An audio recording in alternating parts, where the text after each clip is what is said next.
Singer Mangli versus advocate Subbarao రోజుకో మలుపు తిరుగుతోంది కేసు. మంగ్లీ కేసులో ఆధారాలు ఇవ్వడానికి స్టేషన్ కు వెళ్లిన సుబ్బారావుకు అన్ఎక్స్పెక్టెడ్ గా బ్రీత్ అనలైజర్ టెస్టులు చేశారు పోలీసులు. అసలు మందు తాగారో లేదో తెలుసుకోవాలనే టెస్టులు ఎందుకు చేసినట్లు? మంగ్లీపై అడ్వకేట్ సుబ్బారావు ఇచ్చిన ఆధారాల్లో ఏమున్నట్లు?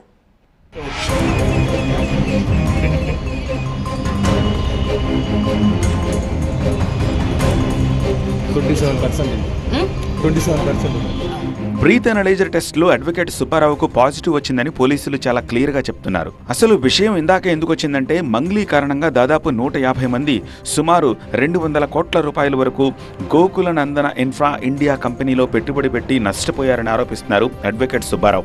దీనిపై మంగ్లీ పంజగుట్ట పోలీస్ స్టేషన్లో కంప్లైంట్ ఇవ్వడంతో మీ దగ్గరున్న ఆధారాలేంటో ఇవ్వండి అని అడ్వకేట్ సుబ్బారావుకు పోలీసులు నోటీసులు ఇచ్చారు. ఆధారాలు ఇవ్వడానికి స్టేషన్లో అడుగు పెట్టారో లేదో, మందు కొట్టారో లేదో తెలుసుకోవడానికి చిన్న పరీక్ష అంటూ బ్రీత్ అనలైజర్ టెస్ట్ చేశారు.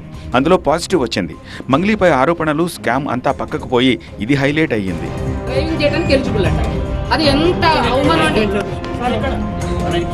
ఇక కేసు సంగతి. అడ్వకేట్ సుబ్బారావు చెప్పే సమాధానాలు వినాలంటే ముందు మంగ్లీ వేస్తున్న ప్రశ్నలేంటో చూడాలి. ఈ ఏదైతే మైక్రో ఫైనాన్స్ ఇది ఏదైతే ఉందో అవన్నీ కూడా ఫేక్ అలిగేషన్స్ అండి. అసలు నా పేరు లేనే లేదు. ఊరికే పరిచయం ఉంది, గిర్చం ఉంది అని చెప్పి ఏదేదో ఆయన ఫేమస్ అవ్వడం కోసం, బిగ్ బాస్కి వెళ్ళడం కోసం శ్రీముఖి అంటే క్రష్ అని కూడా చెప్పినాడు. హీరోయిన్స్ మీరు ముందు వెళ్తే ఆ ఇంటర్వ్యూలు కూడా చూడొచ్చు. రిటర్న్ పైసలు ఇచ్చి ఇంటర్వ్యూ చేసుకునే పర్సన్. ఆయన భరతనాట్యం డాన్సర్. మీరు చూడండి, ఆయన ముందు వీడియోలు కూడా మీరు చూడండి. అవన్నీ ఫేక్ ఎలిగేషన్స్ అండి. ఏదన్నా ఉంటే బాధితుల తరపున నేను గట్టిగా నిలబడతాను. ఏదన్నా ఉంటే మీరు చేయండి, రావాలి, తార్నాక రావాలి, మాట్లాడాలి. ఇట్లా ఆరోపణలు వస్తున్నాయంటే నేను ఎందుకు వస్తానండి? మీరెవరు మాట్లాడడానికి? ఏమన్నా ఉంటే పోలీసులు నోటీసులు పంపిస్తారు, లేకుంటే పోలీసులు నాకు ఫోన్ కాల్ చేస్తారు. మీరు పిలిస్తే నేను ఎందుకు రావాలండి?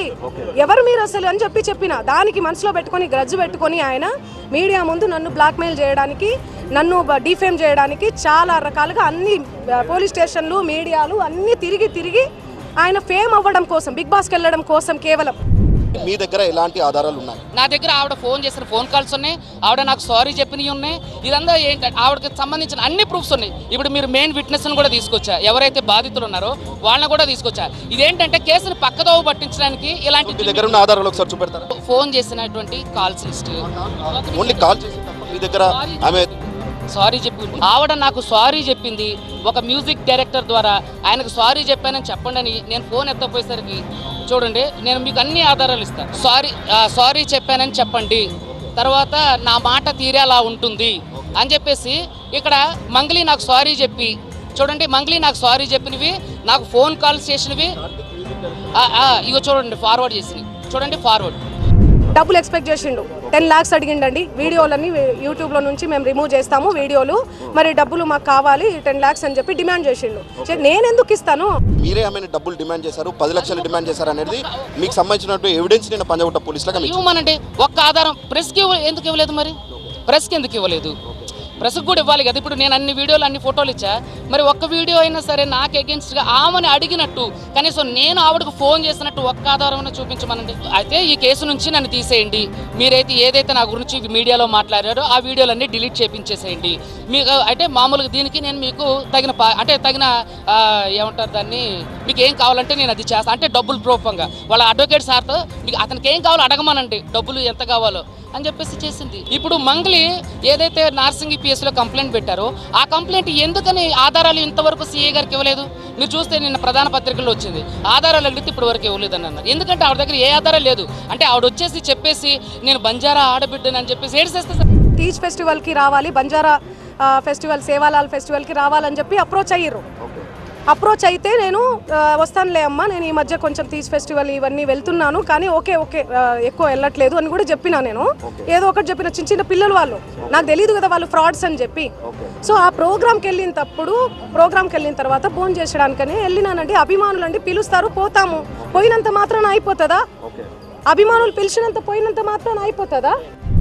నాకు ఈ విషయం రావడంతో మంగ్లీ నాకు చాలాసార్లు ఫోన్ చేసింది. సో నేను రెస్పాండ్ కాలేదు. రాకపోయేసరికి పూజారి నాగేశ్వర గారి ద్వారా ఫోన్ చేసి మాట్లాడుకుందాం, ఆవిడ ఏ తప్పు చేయకపోతే నాకెందుకు 100 సార్లు ఫోన్ చేస్తుంది, పూజారి నాగేశ్వర గారు ఆఫీస్కి ఎందుకు పిలిపిస్తుంది, మాట్లాడుకుందాం రమ్మని ఎందుకంటది, నాకు డబ్బులు ఎందుకు ఆఫర్ చేస్తుంది. నేను బాధితులను కూడా తీసుకొని వెళ్ళా. ఒక్క ఆధారం ప్రెస్కి ఎందుకు ఇవ్వలేదు? మరి ప్రెస్కి ఎందుకు ఇవ్వలేదు? ప్రెస్కి కూడా ఇవ్వాలి కదా. ఇప్పుడు నేను అన్ని వీడియోలు అన్ని ఫోటోలు ఇచ్చా, మరి ఒక్క వీడియో అయినా సరే నాకు అగెన్స్ట్గా ఆమెని అడిగినట్టు, కనీసం నేను ఆవిడకు ఫోన్ చేసినట్టు ఒక్క ఆధారం చూపించమనండి. అపార్ట్మెంట్లో దిగిన వీడియోనే ఉంది. ఈ బాధితులందరూ కూడా ఇప్పుడు ప్రజెంట్ మంగ్లీ అపార్ట్మెంట్లోకి వెళ్ళి తీసుకొచ్చినటువంటి వీడియో కూడా ఉంది. ఫైనల్ గా ఈ కేసుతో సంబంధమే లేదని మంగ్లీ అంటుంటే అన్ని ఆధారాలున్నాయంటున్నారు అడ్వకేట్ సుబ్బారావు. నెక్స్ట్ ఇంకేం ట్విస్ట్ ఉంటుందో చూడాలి. తప్పది. నువ్వు నా పని గురించి ఎట్లా చెప్తారండి మీరు? సారీ అని కాదు, ఆడపిల్లలు ఏడ్ చేస్తే చిచ్చి కాదు. నేను ఏమంటున్నా, సురేష్ గోపిని గారు, నేను ఒక విషయం చెప్తున్నా, మీరు ఎలా చేస్తారు నా పని? మనం కోర్టులో మన పని మనం ఒకటి చెప్తాను.